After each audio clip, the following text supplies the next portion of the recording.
Je me tenais dans l'embrasure de la porte, le cadre de bois vieilli par le temps, par nos années. Le vide résonnait. Un froid s'insinuait, un froid qui n'avait rien à voir avec la température extérieure de ce début d'automne, même si la buée qui s'échappait de ma bouche à chaque expiration trahissait une fraîcheur mordante. Non, c'était un froid plus profond, un froid d'absence, le même qui me saisissait depuis des mois, mais cette fois-ci, il venait de l'intérieur même de la maison. Le silence était tel qu'il pinçait les tympans, un bourdonnement fantôme, vestige de ce qui n'était plus. Les carreaux de céramique sous mes pieds, d'ordinaire tièdes grâce au chauffage par le sol au mon chauffage, mon installation était glacée, répercutant cette sensation de vide jusqu'à l'os. La brise glaciale s'engouffrait par les fentes désormais béantes dans le mur du salon, là où des écrans tactiles flambant neufs auraient dû trôner. Des trous ronds, béants, laissés par le dévissage méthodique des capteurs de luminosité que j'avais positionnés avec une précision d'orfèvre pour optimiser l'éclairage ambiant en fonction de la course du soleil. Ces fentes laissaient passer un sifflement ténu, comme la plainte d'une âme en peine, le son même de la maison qui se vidait de sa substance. Je l'entendais, cette plainte. Elle se mêlait au léger frottement du tissu de ma veste sur mes bras quand je bougeais à peine.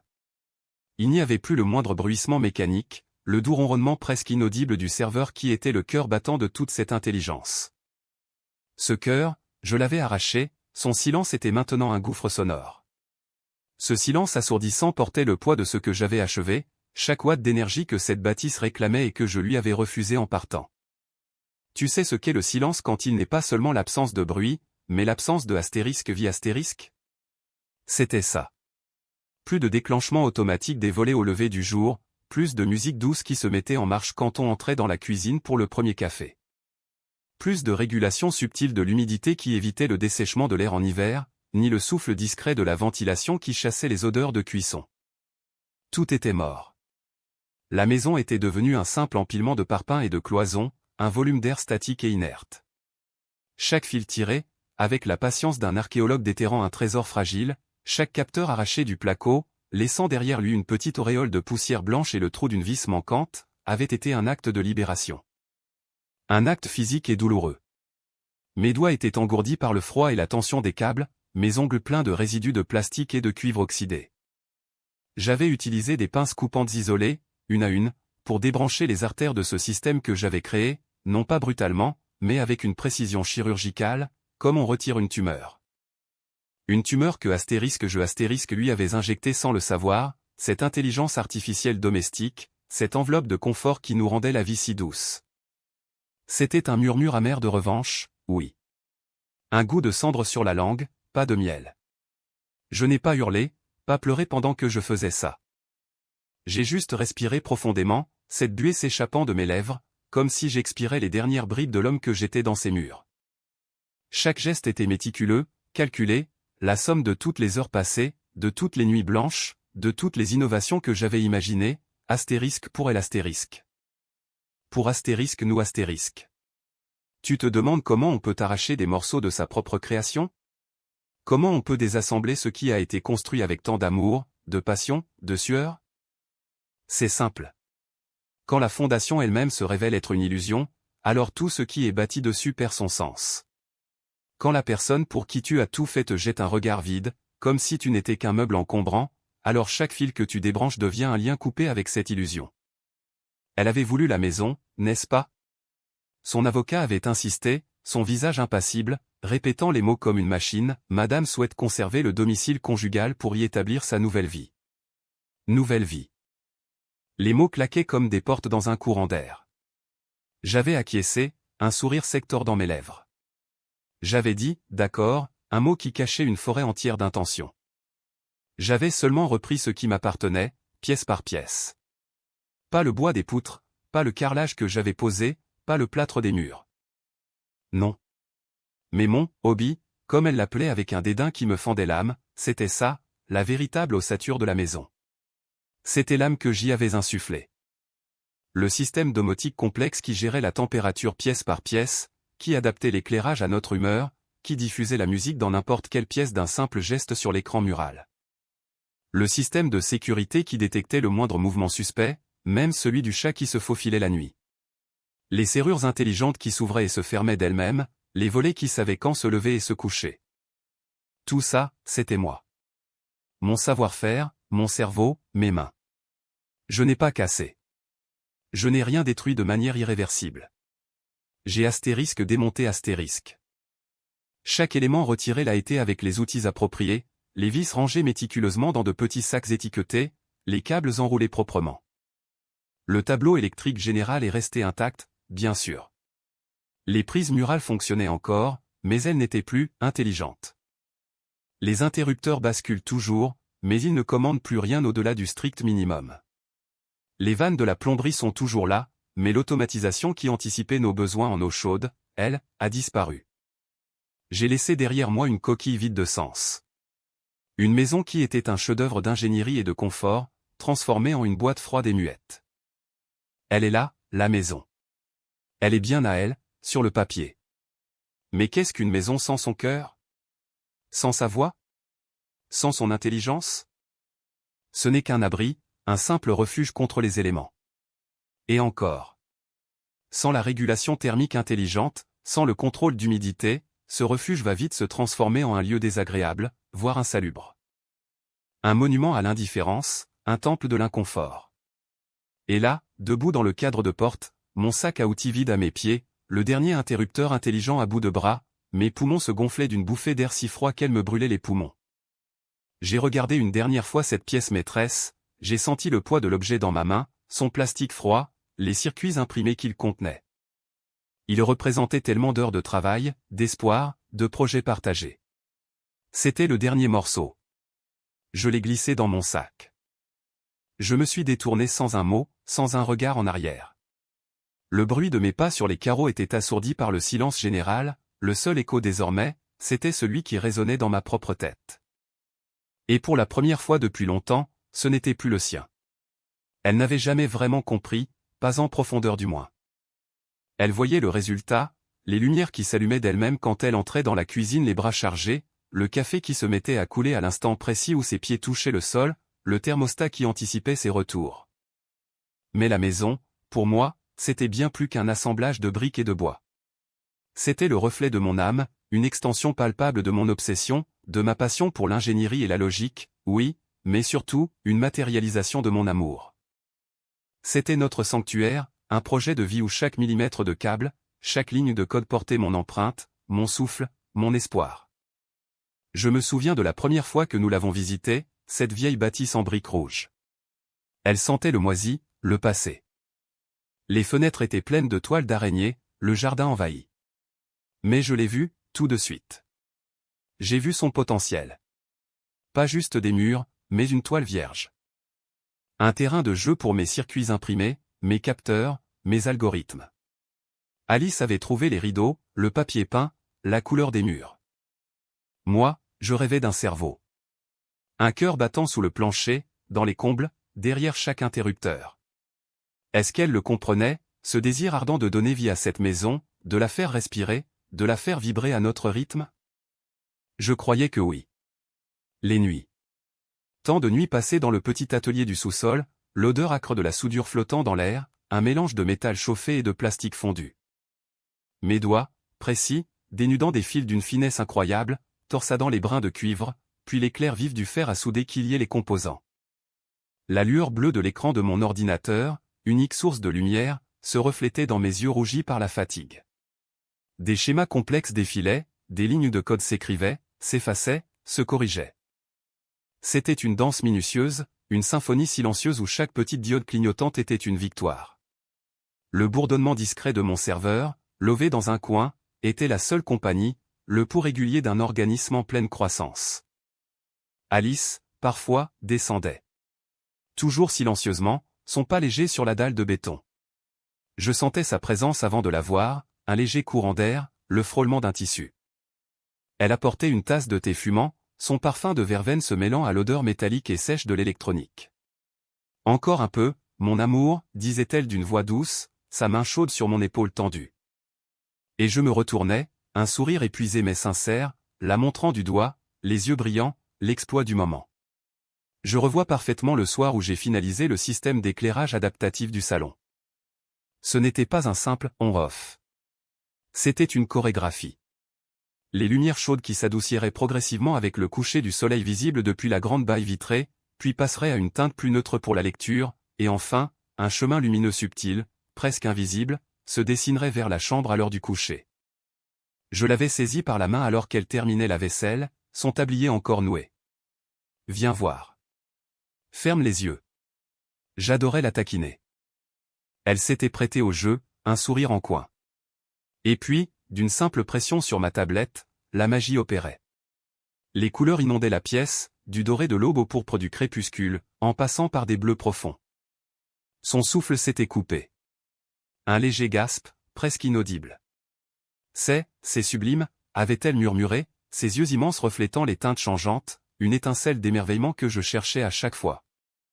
Elle se tournait vers moi, un lent sourire éclatant, et posait sa tête sur mon épaule, se laissant envelopper par cette symphonie lumineuse que j'avais créée pour nous, pour elle. C'était ça, mon carburant. Cette pure joie non feinte dans ses yeux. Ou le système de gestion des arrosages, calibré à la goutte près pour chaque plante du jardin, en fonction de l'humidité du sol et des prévisions météo. Un après-midi, elle m'avait regardé, perplexe, les mains sur les hanches, devant le parterre de roses parfaitement irrigué. « Mais comment tu sais qu'il n'y a pas besoin d'arroser aujourd'hui ?» J'avais souri, l'air mystérieux. « C'est la maison qui le sait, Alice. Elle veille sur nos fleurs mieux que nous. » Et elle avait ri, ce rire cristallin que j'aimais tant, secouant la tête, amusée par ce génie un peu fou qu'elle avait épousé. Je pensais alors que ces rires, ces sourires, étaient mes véritables récompenses. Le parfum d'épices de son dîner ce soir-là, c'était un tagine au citron confit, l'odeur de cumin et de coriandre flottant depuis la cuisine se mêlait, sans s'y opposer, à l'odeur métallique et légèrement chaude du circuit fraîchement installé dans le mur du salon. Je venais de finir de camoufler les derniers fils de mon système audio multizone. Il n'y avait aucun fil visible, juste une qualité sonore impeccable et invisible. C'était une symphonie domestique unique, vous comprenez? Le léger cliquetis des pots sur la cuisinière, le frémissement de l'huile chaude, se mélangeant au bourdonnement presque imperceptible des ventilateurs du serveur et au doux clic des relais qui se déclenchaient. C'était notre mélodie, le son de notre foyer, de notre vie ensemble, harmonieusement orchestré par le cœur numérique que j'avais patiemment forgé. Chaque système était une note, chaque automatisation une mesure. Elle ne posait jamais de questions techniques. Jamais. Elle se contentait de bénéficier du confort, de la fluidité. Le matin, les volets s'ouvraient doucement, baignant la chambre d'une lumière naturelle qui n'agressait jamais son sommeil léger. La radio diffusait les informations locales à un volume parfait pendant qu'elle préparait son thé. Tout était pensé pour elle. Pour qu'elle n'ait pas à lever le petit doigt, pour qu'elle puisse se concentrer sur ses passions, sur son travail. N'était-ce pas ça, une forme d'amour? Un dévouement sans faille, invisible, qui tissait autour d'elle un cocon de bien-être, de sécurité? Cette maison, ce n'était pas juste 4 murs et un toit. C'était une extension de notre amour, une forteresse numérique que j'avais conçue brique par brique, capteur par capteur, ligne de code par ligne de code, pour son confort absolu. Pour notre avenir. Je visualisais nos vieux jours, assis sur la terrasse, les capteurs solaires gérant l'énergie de manière optimale, le jardin s'arrosant de lui-même, la maison s'adaptant à nos besoins vieillissants. Chaque interrupteur intelligent, chaque caméra de surveillance discrète, chaque thermostat connecté était une promesse de sécurité, de sérénité. Je voulais qu'elle se sente protégée, enveloppée par la technologie, mais sans jamais la sentir intrusive. Un amour silencieux, omniprésent. Une maison qui nous connaissait, qui nous comprenait, qui anticipait nos désirs avant même qu'ils ne se forment. Je me suis tué à la tâche. Après mon travail, je rentrais et je plongeais dans les entrailles de cette maison. Mes week-ends étaient consacrés à l'amélioration, à l'optimisation. La fatigue n'était rien face à la vision que j'avais, l'image de son sourire quand elle découvrait une nouvelle facilité. C'était ma manière à moi de dire « je t'aime », de la choyer, de lui offrir ce que je pouvais de plus précieux, mon esprit, mon temps, ma dévotion. N'était-ce pas clair? Ne lisait-elle pas tout cela dans le scintillement des LED, dans la réactivité des systèmes, dans le silence des volets électriques? Apparemment non. Apparemment, un homme qui passe ses soirées à souder plutôt qu'à bavarder n'est qu'un homme absent. Un homme qui crée un monde de confort pour sa femme n'est qu'un technicien qui néglige sa femme. C'était son point de vue, pas le mien.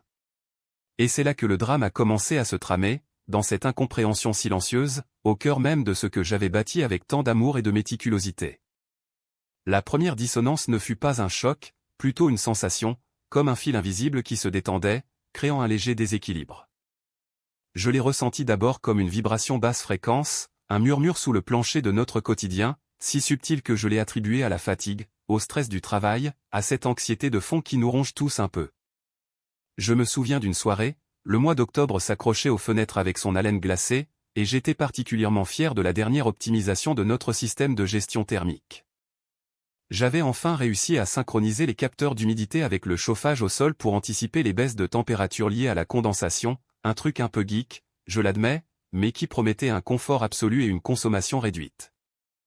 Je l'attendais dans le salon, le projecteur mural affichant les courbes et les données en temps réel, un verre de vin rouge à la main.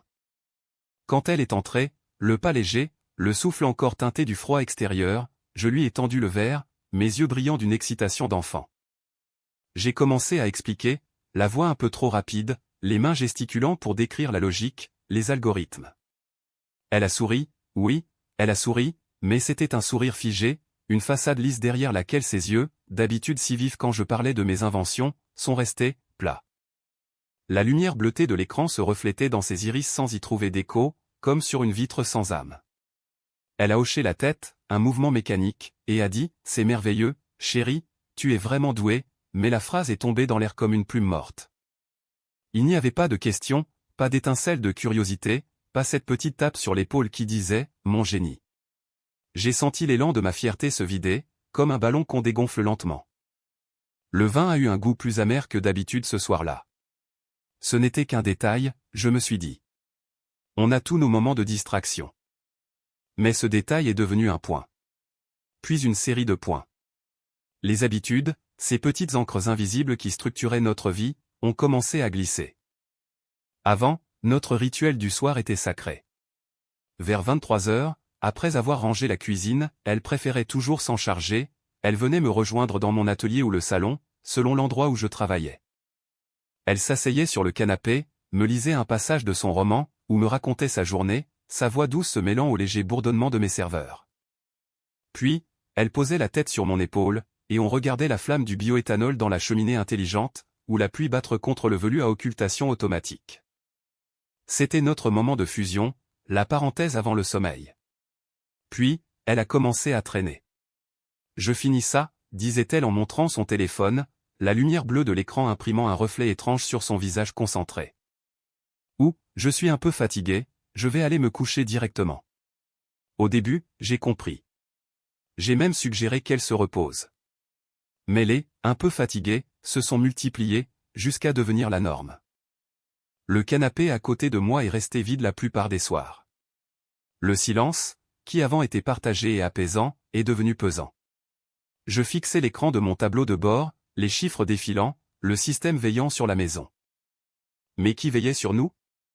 Je me suis mis à écouter, les sens aiguisés, percevant le moindre grincement du parquet à l'étage, l'eau qui coulait dans la salle de bain, le souffle régulier de sa respiration derrière la porte de la chambre. La maison, si intelligente, ne pouvait pas me dire ce qui se passait dans son cœur. Un matin de décembre, le gel s'accrochait aux vitres comme une dentelle argentée, et je me préparais à partir pour mon chantier habituel. J'ai attrapé mon écharpe sur le porte-manteau de l'entrée. À côté, la sienne était là, négligemment jetée. Un geste anodin, mais une odeur m'a frappé. Un parfum masculin. Pas le mien.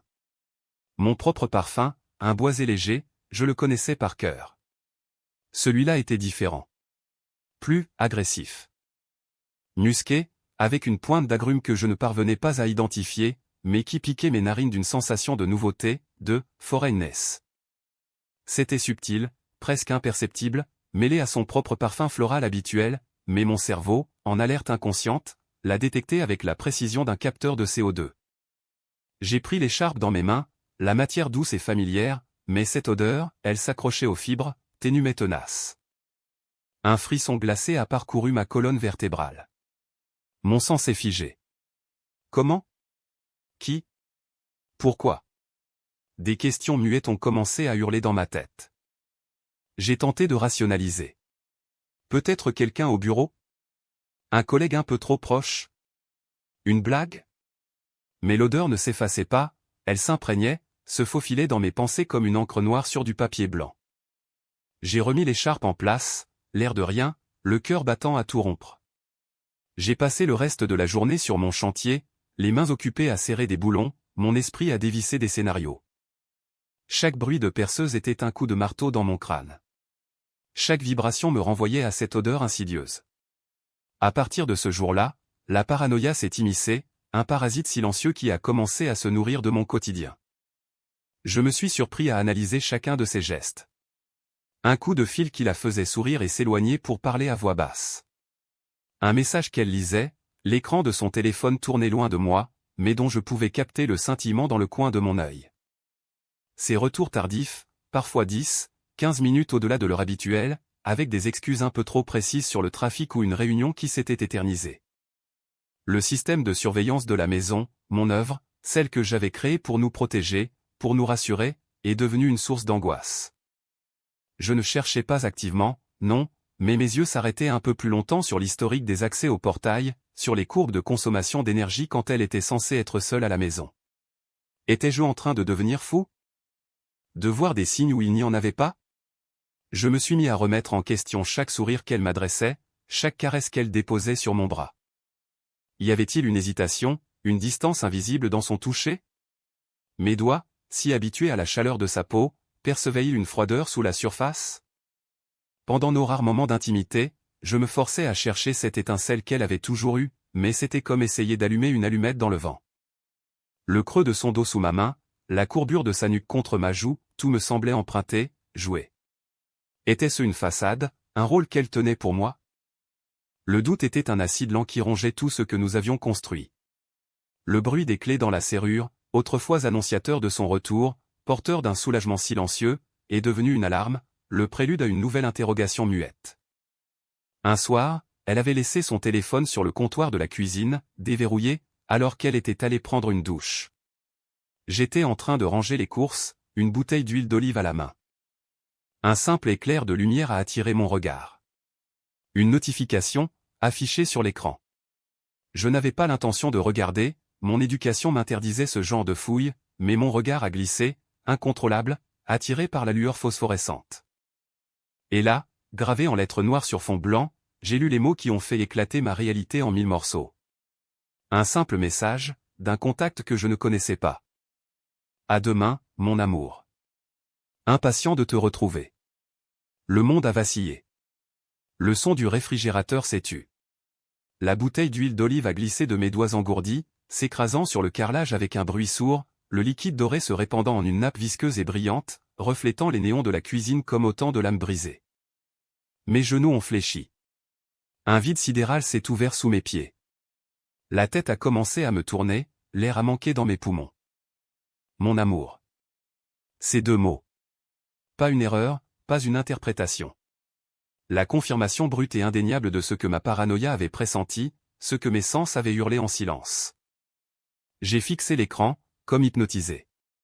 La police de caractère, les petits émojis qui accompagnaient le texte, chaque détail s'est imprimé dans ma mémoire avec une netteté terrifiante. C'était réel.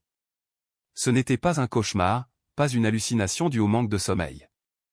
C'était la vérité. Alice. Elle. Avec un autre. La trahison n'était plus une ombre insaisissable, elle avait un nom, un visage implicite, une heure de rendez-vous. La douche à l'étage a continué de ronronner, indifférente au cataclysme qui se déroulait en bas. J'ai ramassé un tesson de verre, mes doigts tremblants, une douleur physique intense, comme si mon propre cœur venait de se briser en même temps que la bouteille. Le froid du carrelage sous mes paumes, l'odeur âcre de l'huile mélangée au vinaigre, les éclats de verre. C'était ça, la trahison. Un chaos soudain, une destruction nette de ce que l'on croyait solide. Comment avait-elle pu? Comment avions-nous pu arriver là? J'ai levé les yeux vers le plafond, vers le son de l'eau qui coulait, et pour la première fois, j'ai compris que la maison, malgré toute son intelligence, ne pouvait pas me protéger de la stupidité et de la cruauté des cœurs humains. La table en verre poli renvoyait une lumière froide, une réverbération qui me vrillait les yeux comme un éclat de glace. Alice, assise en face, ressemblait à une statue de marbre, lisse, impassible. Son tailleur gris, impeccablement coupé, épousait une posture rigide, chaque pli semblant contenir une distance infranchissable. Nos avocats marmonnaient des chiffres, des clauses, des termes juridiques qui flottaient dans l'air vicié de la salle de réunion, mais que je n'entendais qu'à moitié. Mon esprit était un tambour assourdissant, cognant contre mes tempes, tandis que mes mains serraient un stylo dont le capuchon, sous la pression, allait bientôt se fissurer. Puis sa voix est venue, claire, désincarnée, transperçant le brouillard de mon chagrin. Je veux la maison. Pas de fioritures, pas d'hésitation, juste cette exigence brute, jetée comme un pavé dans une mare stagnante. Pour elle, c'était une transaction immobilière, un actif sur une feuille de bilan. Une propriété à acquérir. Un bien à s'approprier. Un simple objet sans âme, sans histoire, sans l'infinité de mes heures passées à souder, à coder, à rêver de chaque recoin de ce sanctuaire que j'avais bâti de mes mains, avec mes idées, pour nous. La rage a enflé en moi, une flamme silencieuse qui menaçait de consumer mes entrailles. Comment pouvait-elle prononcer ces mots avec une telle indifférence, alors que chaque poutre, chaque fil, chaque capteur portait l'empreinte de mes nuits blanches, de mes espoirs fous, de notre amour ou de ce que je croyais être notre amour? Je l'ai regardé. Son regard était vide. Il n'y avait pas de mélancolie pour ce que nous perdions, pas une once de regret pour les souvenirs qui s'envolaient avec les clauses du contrat. Seulement la détermination froide d'une femme qui réclamait son dû, comme une créancière. Elle voulait la maison. Pour y vivre. Avec lui. L'image de Marc, son parfum entêtant sur son écharpe, a traversé mon esprit comme un éclair. L'idée qu'il marcherait sur mes parquets, rirait dans mon salon, dormirait dans astérisque notre astérisque lit, sous astérisque mon astérisque toi, dans astérisque mon astérisque système, a tordu mon estomac. C'est à cet instant précis, alors que Maître Dubois attendait ma réponse, que mon plan, né des cendres de la trahison, s'est solidifié, est devenu une structure d'acier froid et implacable. J'accepte, ai-je dit, ma voix étonnamment stable, un murmure presque inaudible dans le silence tendu de la pièce. Mon avocat a haussé un sourcil, surpris par ma rapidité, par mon apparente résignation. Alice n'a pas réagi, ou du moins, son visage n'a trahi aucune émotion perceptible. J'ai signé les papiers, le stylo crissant sur le parchemin, chaque trait une acceptation de mon propre sacrifice. Mais ce n'était pas une capitulation. Non. C'était le point de départ d'une danse macabre, un silence lourd, épais, gorgé de mes intentions inavouées, qui allait bientôt se muer en symphonie discordante. Une étrange excitation a commencé à vibrer dans mes veines, une chaleur anormale, mêlée à cette douleur lancinante et persistante qui me nouait la gorge depuis des semaines. C'était la douleur de la perte, mais aussi la vigueur retrouvée de celui qui reprend le contrôle, non pas sur l'autre, mais sur le sens de sa propre dignité bafouée. Les jours suivants furent une chorégraphie étrange et solitaire. La maison était encore, ma maison, pour quelques semaines, le temps que tout soit officialisé. Je me suis déplacé comme une ombre, une présence fantomatique dans ce qui était devenu un musée de ma propre vie. Les cartons s'empilaient dans le garage, remplis de livres, de photos, de babioles qui racontaient l'histoire d'un passé commun. Mais pour la maison elle-même, mon attention était ailleurs. Je ne prenais pas, je déconstruisais. Je n'emportais pas, je désintégrais. J'ai commencé par les interrupteurs. Non pas de simples interrupteurs. Chaque interrupteur mural était une interface tactile, un petit écran en LED affichant la température, l'humidité, et la présence dans la pièce, connecté au réseau central par un bus KNX que j'avais tiré moi-même, fil par fil, à travers les murs isolés. J'ai pris ma petite trousse d'outils, la même que j'utilisais avec une joie quasi enfantine pour installer ces merveilles. Le tournevis fin, son embout aimanté cherchant les vis minuscules qui maintenaient la façade en verre. Le clic sec du plastique quand je la déclipsais. Puis, avec la précision d'un chirurgien, j'ai débranché les fils, chacun marqué de son code couleur, chacun une veine ou une artère de ce corps électronique. Le vert pour le neutre, le bleu pour la phase, le jaune strié de rouge pour la donnée. Je les ai enroulés soigneusement, non pas coupés à ras, mais repliés et sécurisés avec du ruban isolant, laissant un nid de serpent inoffensif dans le mur. Derrière, un trou carré béant, révélant le plâtre et l'isolant rose, comme une plaie ouverte. La lumière de la pièce, qui se déclenchait autrefois par un simple geste, ne s'allumait plus. Le silence de l'obscurité a commencé à s'installer. Ensuite, les prises intelligentes. Chaque prise était un module Z-Wave, capable de mesurer la consommation électrique, d'être contrôlé à distance, d'anticiper mes besoins. Je me suis souvenu des soirs où Alice me demandait de programmer la cafetière pour qu'elle prépare le café juste avant qu'elle ne se lève, ou de tamiser les lumières du salon quand elle rentrait du travail. Ces petites attentions, codées avec amour, maintenant débranchées. J'ai arraché chaque prise du mur, non pas brutalement, mais avec une force contenue, rompant les liens avec le réseau domestique. Le petit claque de la coupure d'alimentation, le court-circuit résiduel qui faisait frémir l'air. Le vide laissé par leur absence était encore plus frappant que celui des interrupteurs. Le tableau de commande centrale, au salon, était une tablette encastrée sur mesure, affichant la météo, les horaires de bus, l'état des caméras de sécurité, et surtout, les contrôles intuitifs de toute la maison, chauffage, volets, musique, irrigation. C'était ma fierté. J'ai retiré le cadre en bois précieux que j'avais sculpté moi-même, puis j'ai débranché l'alimentation, l'Ethernet, les capteurs de proximité. Le grand écran noir, un miroir mort de ce qu'il fut. Dans la cuisine, le système d'éclairage sous les placards, synchronisé avec la luminosité extérieure et nos habitudes de vie. J'ai démonté chaque bande LED, chaque capteur de mouvement, chaque contrôleur miniaturisé, laissant derrière moi des fils dénudés pendouillant au-dessus du plan de travail en quartz. Dans la salle de bain, le miroir chauffant qui empêchait la buée après la douche, le sol qui se réchauffait avant le lever. J'ai coupé les alimentations, retiré les thermostats intelligents, laissant des trous disgracieux dans les carrelages que j'avais posés avec tant de soin. Le thermostat principal, le cerveau climatique de la maison, connecté à la pompe à chaleur géothermique que j'avais dimensionnée et installée avec un ami. Ces multiples capteurs, ces algorithmes d'apprentissage qui optimisaient la consommation et le confort. C'était une merveille d'ingénierie.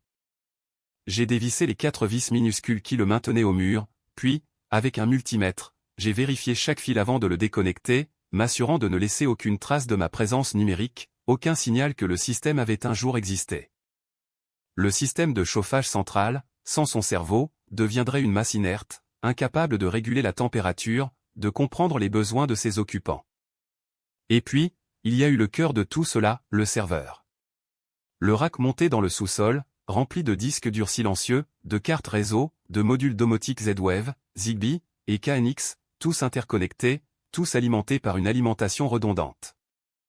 C'était la symphonie de ma vie, le moteur de ma passion. J'ai coupé l'alimentation principale, et le doux ronronnement qui avait accompagné mes nuits pendant des années s'est tu, laissant un vide assourdissant. J'ai débranché chaque câble Ethernet, chaque fibre optique, chaque bus de données, les enroulant soigneusement. Chaque connecteur débranché était comme un soupir étouffé, un dernier souffle d'un corps mourant.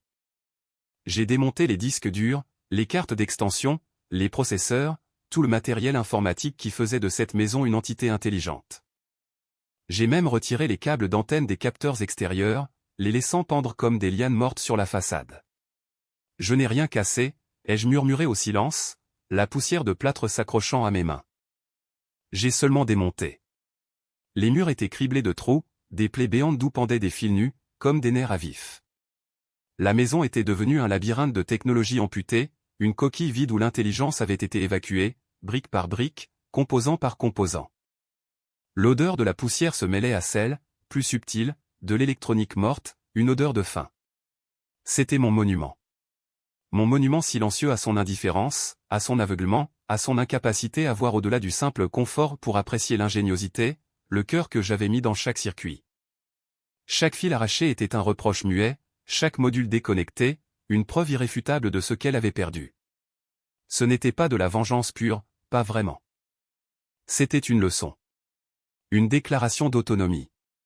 Un hommage silencieux à mon ingéniosité bafouée, que j'avais retirée avec moi, comme un pansement que l'on arrache d'une plaie encore ouverte. La maison était à elle, oui. Mais l'âme de la maison, son esprit numérique, c'était moi qui l'avais créé, et c'était moi qui l'emportais. Que restait-il pour elle, sinon des murs de plâtre nus et des fils sans but? Quelques semaines plus tard, le silence que j'avais si méticuleusement instauré dans mon nouvel appartement fut brisé par la sonnerie stridente de mon téléphone. C'était un numéro que je ne connaissais plus, un écho lointain d'un passé que j'avais entrepris de désassembler, pièce par pièce. Mon pouce hésita, planant au-dessus de l'écran, comme s'il cherchait une permission que je ne pouvais me donner. Une partie de moi redoutait cette voix, mais une autre, plus sombre et plus résolue, l'attendait avec une curiosité presque clinique. J'ai finalement glissé mon doigt. Ce fut un déferlement. Un cri strident, sa voix déformée par une rage si pure qu'elle en devenait presque palpable à travers le combiné. Je pouvais l'entendre, la bile et le fiel s'échappant de ses lèvres, les mots se bousculant, s'entrechoquant dans une cacophonie d'accusations. C'est quoi cette maison? C'est un piège. Tu as tout détruit. Rien ne marche, rien. Elle parlait d'un enfer domestique, d'un royaume de ténèbres et de froid. La lumière? Éteinte, bien sûr, les modules d'éclairage LED, les dimets intelligents, tout était parti. Le chauffage? Inexistant, les capteurs de température, les vannes thermostatiques connectées, les interfaces murales des planchers chauffants, arrachées avec le reste. L'eau chaude? Froide, la logique du chauffe-eau connecté avait été débranchée de son cerveau central, le capteur de présence pour optimiser la consommation, retiré. Les volets? Bloqués en position, les moteurs n'avaient plus de pilote. Les serrures connectées? Désormais de simples loquets inertes. Je l'ai écouté, sans un mot, le téléphone pressé contre mon oreille, sentant l'onde de choc de sa colère traverser la membrane. Elle décrivait le chaos, les fils qui pendaient des murs comme des nerfs sectionnés, les interrupteurs inutiles, le silence assourdissant des appareils domestiques rendus muets. Elle ne comprenait pas, ne pouvait pas comprendre. Pour elle, c'était de la destruction. Pour moi, c'était une opération chirurgicale précise, une récupération méthodique de ce qui m'appartenait, corps et âme. J'ai visualisé Marc, son amant, le visage tendu par la frustration, essayant de comprendre pourquoi la simple action d'allumer une lampe était devenue un problème insoluble. Je pouvais presque sentir l'odeur de leur désespoir, l'écho de leurs disputes nocturnes dans ce que j'avais transformé en une coquille belle mais vide, un monument à leur ignorance et à mon ingéniosité bafouée. La ligne s'est coupée, avec un dernier juron qui résonne encore. Je n'avais pas dit un mot, mais un sourire amer, presque imperceptible, avait étiré mes lèvres. Quelques jours plus tard, l'enveloppe du tribunal est arrivée, lourde et intimidante. L'accusation, destruction malveillante de propriété. Mes empreintes digitales étaient, il est vrai, partout. Mais de destruction? Jamais. J'avais seulement repris ce qui m'appartenait, ce que j'avais créé. Mon avocat, Maître Dubois, m'a accueilli dans son bureau feutré, l'odeur du café fort et du vieux cuir imprégnant l'air. C'était un homme aux cheveux poivre et sel, le regard perçant derrière ses lunettes fines, une aura de calme et de compétence qui m'avait immédiatement rassuré.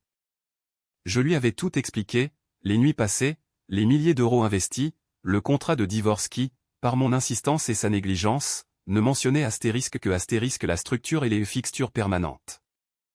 Nous avons un cas solide, avait-il dit, son doigt tapotant la feuille de mon inventaire détaillé. Chaque composant, monsieur, chaque module, chaque ligne de code que vous avez installée peut être prouvée comme étant votre propriété intellectuelle et physique, non intégrée de manière astérisque permanente astérisque au bâti selon la définition légale. Vous avez désinstallé. Vous n'avez pas détruit. C'est une nuance subtile, mais cruciale. Le jour de l'audience, l'air de la salle était lourd, froid. Une lumière blafarde filtrait à travers les hautes fenêtres, éclairant la poussière qui dansait dans les rayons. Les bancs étaient durs, le bois poli et usé par des décennies de drames et de décisions. J'étais assis à côté de Maître Dubois, son épaule une présence rassurante. De l'autre côté de la salle, Alice.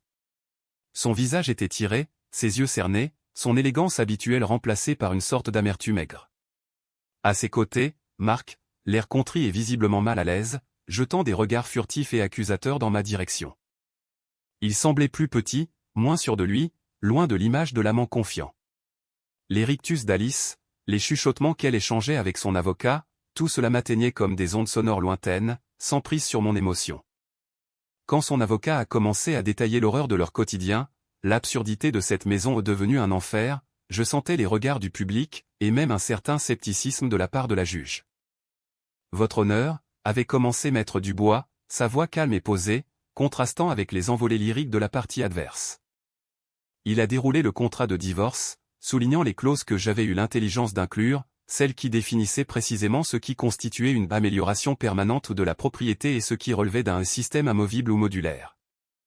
Il a présenté mes factures d'achat, mes plans techniques, les lignes de code que j'avais écrites, une preuve irréfutable que ces éléments étaient mes créations, mon Bobby, ma propriété. Mon client, votre honneur, est un ingénieur. Cette maison était son laboratoire, son œuvre d'art. Chaque capteur, chaque microcontrôleur, chaque bande lumineuse connectée, chaque prise intelligente était le fruit de son travail, de son intellect, de son investissement personnel et financier. Ce n'était pas un simple interrupteur, c'était une pièce d'un système complexe et intégré, conçu par lui. Il n'a pas détruit la maison. Il a simplement retiré les éléments qui constituaient sa propriété intellectuelle et matérielle, comme il en avait le droit contractuel. La maison est restée, mais le cerveau que mon client y avait implanté, lui, est parti avec son créateur. La juge, une femme d'une cinquantaine d'années, aux cheveux gris élégamment ramenés en chignon, avait écouté attentivement, ses yeux naviguant entre les documents, Alice et moi. J'avais remarqué, à un moment précis, son regard s'attardait sur une série de photos que Maître Dubois avait produites, des images des modules de domotique, de mon serveur central, de schémas électriques complexes. Un léger sourire avait effleuré ses lèvres quand elle avait reposé les clichés, un sourire fugace, à peine perceptible, mais qui m'avait transpercé comme un rayon de soleil froid. Ce n'était pas un sourire de méchanceté, plutôt une expression de reconnaissance d'une certaine ingéniosité, peut-être même d'une forme de justice poétique. Quand elle a rendu son verdict, sa voix était claire et posée. Elle a réaffirmé que le contrat de divorce était sans équivoque. Mon action était légale, conforme aux termes de l'accord que les deux parties avaient signé. Il n'y avait eu aucune destruction malveillante de la propriété au sens légal. Les éléments retirés étaient mes biens personnels, mon Bobby, comme Maître Dubois l'avait si bien formulé. La demande d'Alice a été rejetée. Un silence a plané dans la salle, lourd de la défaite d'Alice et de la victoire inattendue, presque absurde, de ma part. Je l'ai regardé, son visage se décomposant, Marc à ses côtés, l'air désemparé. Et puis, la juge a levé les yeux, son regard croisant le mien. Il y avait dans ses yeux non seulement une touche de moquerie ou le genre de moquerie qu'un adulte peut avoir face à une ruse d'enfant incroyablement bien exécutée mais aussi une compréhension profonde. Une compréhension de l'humain, de la douleur, de la vengeance subtile, de cette façon qu'ont les cœurs brisés de trouver leur propre forme de réparation. Elle ne m'a pas jugé. Elle m'a vu. Je suis sorti de la salle d'audience, l'air frais de l'extérieur me frappant le visage comme une gifle salutaire. Il pleuvait légèrement, une fine bruine qui rafraîchissait la ville. Le goût sur ma langue n'était pas celui d'une victoire éclatante. C'était un mélange complexe de liberté retrouvée, d'une satisfaction après amère. Amère, parce que cette victoire était le fruit d'une trahison, le prix de la destruction d'un amour que j'avais cru éternel. Libre, parce que je n'étais plus enchaîné à une illusion, à la paranoïa, à la jalousie rongeante. Mon esprit, mon ingéniosité, mes passions étaient redevenus pleinement miens, sans la contrainte d'un amour qui s'était avéré faux. J'ai laissé derrière moi le chaos qu'Alice avait semé et récolté. Pas seulement dans la maison, mais aussi dans sa propre vie, dans l'image qu'elle avait de l'amour, de la fidélité. Elle avait voulu la maison, ce symbole de notre union, pour y installer sa nouvelle vie. Mais une maison, ce n'est pas que des murs. C'est l'âme qu'on y met, l'intelligence qu'on y insuffle, les rêves qu'on y tisse. Et cette âme, cette intelligence, ces rêves, je les avais emportés avec moi. Les miens. Le vent sifflait autour de moi. Je n'avais pas détruit, je n'avais pas cassé. J'avais repris. Il y a une distinction fondamentale. J'avais repris ce qui était l'extension de mon esprit, mon langage silencieux d'amour. Et en le faisant, j'avais laissé derrière moi une leçon tacite, on ne peut pas prétendre posséder ce qui est le fruit de l'âme et de l'ingéniosité d'un autre sans en comprendre et en respecter la valeur intrinsèque. Et parfois, la justice la plus percutante n'est pas celle qui détruit, mais celle qui révèle le vide. Le vide qu'une absence peut créer, le vide d'une promesse brisée, le vide d'un foyer sans son cœur.